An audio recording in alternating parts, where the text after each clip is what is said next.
하지만 업체 측은 문을 걸어 잠근 채 취재 요청에 응하지 않았습니다.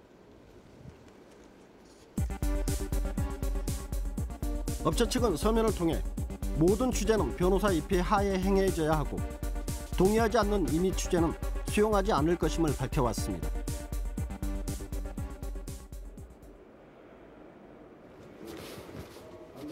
완도군의 시공 과정에 관리 감독이 제대로 이루어졌는지 묻자 당시의 감리에 문제가 없다고 말합니다.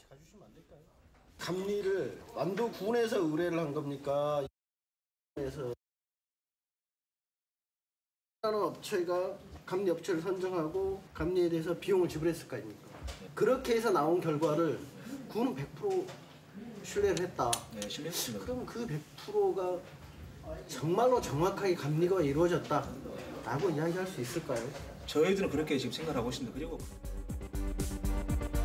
서해지방해양경찰청은 업체가 보조금 중 3억 원을 편취했다고 밝혔습니다. 광주지방법원도 혐의를 인정해 유죄를 선고했지만 아직 대법원에 최종 판결을 남겨두고 있습니다.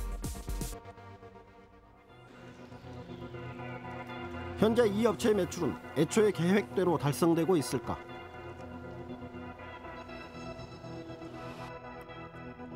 업체 측은 사업자 신청 당시 2008년 기준으로 매출 100억 원 달성 계획을 밝혔습니다. 하지만 실제 매출은 9억여 원으로 목표에 못 미치는 성과입니다. 애초 보조금 사업의 목적이었던 완도 군민의 소득 증대를 확인해 봤습니다. 원료 부분은 금일 쪽에서 많이 이렇게 하거든요.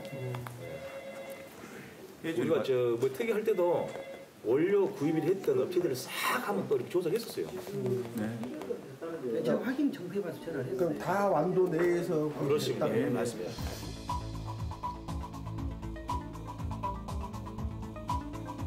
취재진이 확보한 미역 다시마 구입처 내역서입니다.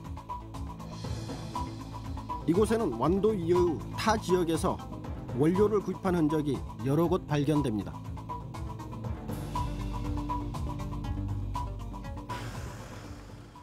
예산 낭비로 이어진 완도군의 일부 사업. 결국 주민을 의식하지 않은 군 행정 때문이라는 지적이 나오고 있습니다. 건물의 가장 큰 문제는 비민주성이라고 저는 생각합니다.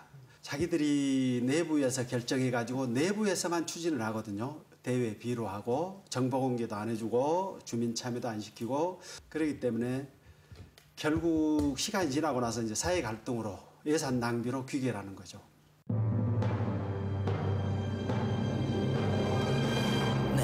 이 50억 원이 넘는 사업을 추진하면서도 기초적인 사실 확인을 거치지 않았다는 것 좀 납득하기 어렵군요. 네, 보조금 집행에 대한 구체적인 규정이 없기 때문이고요. 또 관이 결정하면 주민들은 받아들이겠지 하는 사고방식이 변하지 않고 있기 때문입니다. 지방자치가 제대로 작동하려면 주민들이 참여해 정책이 나오고 행정은 이를 받아들여 더욱 발전시키는 구조가 정착이 돼야 할 것입니다. 하지만 민선 5기로 접어드는 지금까지도 의사결정 구조는 관선 때와 크게 달라진 것이 없습니다.